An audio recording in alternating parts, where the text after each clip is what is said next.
చూడండి ఈరోజు ఎంత ఎంత ఎంత ఘోరం జరిగిందంటే కోర్టు ఆంధ్రప్రదేశ్ హైకోర్టు 12లో జస్టిస్ సుజాత గారు గత 3 నెలలుగా మా సిఆర్పి 242 361 వినడం లేదు. మా సీనియర్ కౌన్సిల్ రమేష్ గారు హైదరాబాద్ నుంచి అనేక సార్లు వచ్చారు, నరసింహరావు గారు ఈరోజు కూడా ఇక్కడే ఉన్నారు. అలాంటిది అమ్మా ఈ మ్యాటర్ వినండి, 18 సంవత్సరాలు వేలు లక్షల మంది అనాథులు చనిపోతున్నారు, సొసైటీలన్నీ మూసేశారు, ఎస్తేర్ రాణి డేవిడ్ రాజు పిల్లలు అసలు ఈ సొసైటీకి సంబంధం లేదు. ఈ సొసైటీ పుట్టినప్పుడు మా లాయర్ గారు రమేష్ గారు అయితే is the creator doctor Paul, అసలు ఈ సొసైటీ నాది, డబ్బులు ఇచ్చింది నేను, సంపాదించింది నేను, డొనేట్ చేసింది నేను. అమెరికాలో మా బ్రదర్ భార్య మా అన్నయ్యని చంపేసి వాళ్ళ కొడుకు మా మదరే చంపించింది అని నాతో చెప్పాడు. ఆయన కొడుకే ఈరోజు అక్యూజ్డ్గా ఉన్నాడు. నేను కాదు కదా, నేను లేను కదా, మా బ్రదర్ని చంపానని నన్ను ఎవరైనా నేను అమెరికాలో ఉంటుండగా వాళ్ళు చంపేశారు, 100,000 కోట్లు ప్రాపర్టీలు తీసేసుకున్నారు. ఇంకా ఉన్న సొసైటీలో 5-6 ప్రాపర్టీలు కూడా తీసుకోవడానికి. దానికి మద్దతుగా చంద్రబాబు నాయుడు గారు మాతో ఉన్నారు, లోకేష్ మాతో ఉన్నాడని ఆ సాలమన్ రాజు ఓపెన్గా చెప్తున్నాడు. మరి ఉంటే వాళ్ళు మీతో ఉంటే ఎవరా, వాళ్ళు మీతో ఉంటే ఏమైనా వాళ్ళ జడ్జిలా? వాళ్ళకే దిక్కులేదు. ఇప్పుడు నేను కేసు అంటే ఇంక మొదలు పెడతాను. చంద్రబాబు నాయుడు గారి మీద ఉన్న అవినీతి కేసులన్నీ నా దగ్గరికి తీసుకురండి, పబ్లిక్ ఇంట్రెస్ట్ లిటిగేషన్స్ వేస్తాను, రిట్ పిటిషన్స్ వేస్తాను. వినండి జగన్ లాయర్లందరూ, మీకు ఆర్డర్స్ రావు, నా దగ్గరికి కేసులు తీసుకురండి. ఆయన ఏదో ఇప్పుడు మెడికల్ కాలేజీలన్నీ ప్రైవేటీకరణ చేస్తున్నారట, నాకు ఇన్ఫర్మేషన్ ఇవ్వండి, సుప్రీంకోర్టులో ఫైల్ చేస్తాను. లడ్డూ పిటిషన్ మీద ఫైల్ చేశాను కదా, పవన్ కళ్యాణ్ చంద్రబాబు నాయుడు నోరు మూయించాను కదా, స్టీల్ ప్లాంట్ అమ్ముకుంటే ఆర్డర్లు తెచ్చాను కదా 3 సార్లు. ఆంధ్రప్రదేశ్ హైకోర్టులో Thakurji, Raghunandanji, Seshasaiji, Lakshmanaraoji, Krishnamohanji, before Narendraji, great judges Andhra Pradesh high court has. అయితే ఇప్పుడు ఈ సిఆర్పీలు 18 సంవత్సరాల నుంచి ఓపీలు నెంబర్లు మారుతారు, సిఆర్పీలు మారుతారు.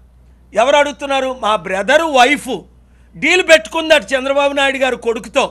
ఇది సిబిఐ ఎంక్వైరీ ఏమైనా అడుగుతా, మీకు 50% ప్రాపర్టీ ఇచ్చేస్తామండి, మీకు 1000 కోట్లు మాకు 1000 కోట్లు, మాకు ఆర్డర్లు ఇప్పించండి అని. మా లాయర్కి 200 కోట్లు ఇస్తాం, మొత్తం మీదకి డీల్ చేసుకుందామని. లిస్ట్ అవ్వకుండా ఎందుకు చేస్తున్నారు? లిస్ట్ చేస్తానన్నారు సుజాత గారు. ఈరోజు 3 నెలల నుంచి లిస్ట్ చేయకపోతే గత ఫ్రైడే మంగళవారం నిన్న నేను సీజే గారి ముందెళ్ళి రిక్వెస్ట్ చేస్తే, అయ్యా లక్షల మంది అనాథులు చనిపోతున్నారు, దేవుడు మిమ్మల్ని God will bless this court అనుభవేసరికి వెంటనే లిస్ట్ చేయించారు. What a great justice.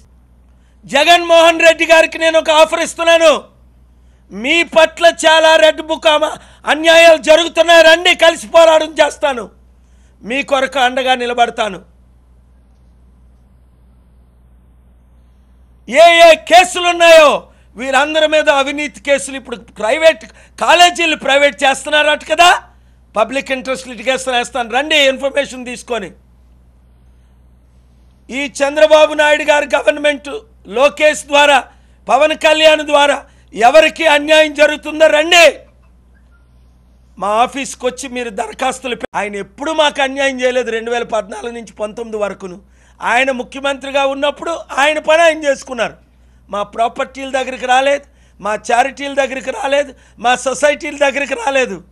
ప్రజలారా వినండి, ఈ అవినీతి తెలుగుదేశం చంద్రబాబు నాయుడు లోకేష్ పార్టీని భూస్థాపితం త్వరలో చేద్దాం, రండి నాతో చేతులు కలపండి. ఎన్నిసార్లు వార్నింగ్ ఇస్తే మీరు పట్టించుకోరా? మీరు ఏం అవుతుందో మీకు అతి త్వరలో ప్రజలందరూ ప్రార్థించండి, దేవుడు పైన ఉన్నాడు. 2014 రాత్రి పగలు పిచ్చోళ్ళకి మిమ్మల్ని మీకు ఓట్లేయమని మీ తెలుగుదేశం పార్టీ నాయకులు మీ TV5 నాయుడు అడిగితే, మీ యనమల రామకృష్ణుడు గారు అడిగితే పిచ్చోళ్ళ తిరిగాను 2014లో మిమ్మల్ని గెలిపించడానికి. 3 లక్షలతో గెలిచారు. మీరేం చేశారు? ఎల్వి రమణ గారితో చెప్పించి, నాగేశ్వరరావుతో చెప్పించి, లేకపోతే వాళ్ళు మాకు వ్యతిరేకంగా ఆర్డర్లు ఇవ్వడం ఏంటి? వీళ్ళు ఎవర్రా ఇలాంటి ఆర్డర్లు ఇస్తున్నారు? ఒక ఆర్డర్ అయినా మిగిలిందా?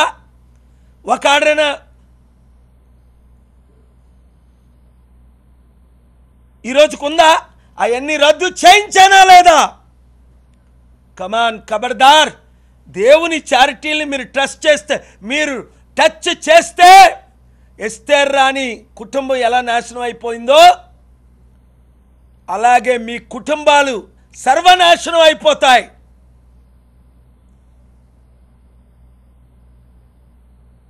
దుర్గాప్రసాద్ గారు జూన్లో ఇల్లీగల్ ఆర్డర్ ఇచ్చారు, ఎక్స్ పార్టీ ఆర్డర్ గత సంవత్సరం.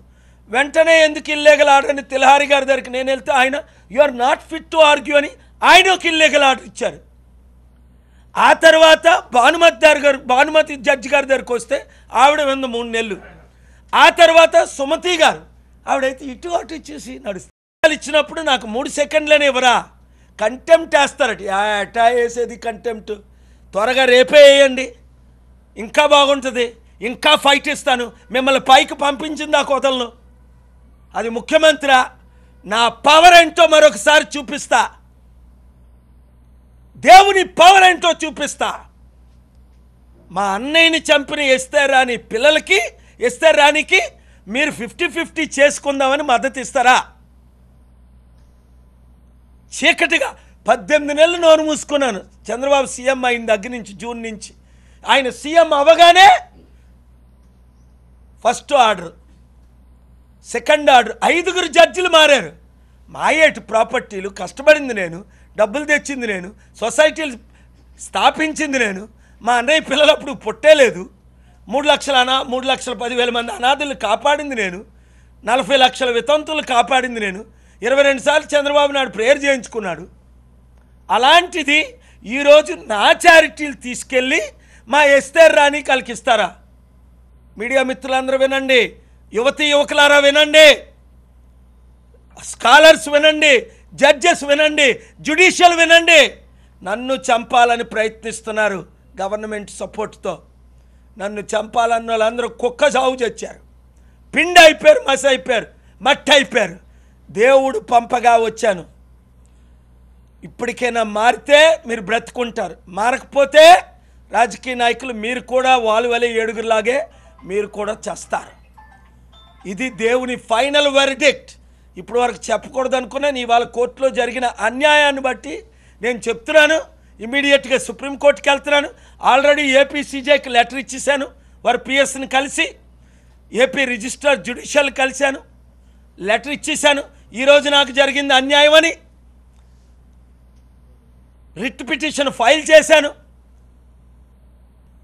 మీరు ఎవరినైనా గెలవచ్చు కానీ దేవుడిని గెలవలేరు, సత్యాన్ని గెలవలేరు, నన్ను గెలవలేరు. నా చరిత్ర ఏంటో తెలుసుకోండి ఒకసారి. కనుక ఇప్పటికైనా మార్పు చెందండి. అన్నిటికీ సిద్ధంగా ఉన్నా. ఇంకా రెచ్చగొడతారా? రంగంలో దిగా. కమాన్, చూసుకుందాం. Thank you very much. ఈ వీడియోలు అందరికీ షేర్ చేయండి, వైరల్ చేయండి, న్యాయం చేద్దాం. ఆంధ్రప్రదేశ్ రాష్ట్రాన్ని కాపాడదాం, తెలుగు రాష్ట్రాలను కాపాడదాం, దేశాన్ని కాపాడదాం. Thank you very much. Medical కాలేజీని ఎవరైనా అమ్ముకు తింటారా? అది కూడా వాళ్ళ మనుషులకి.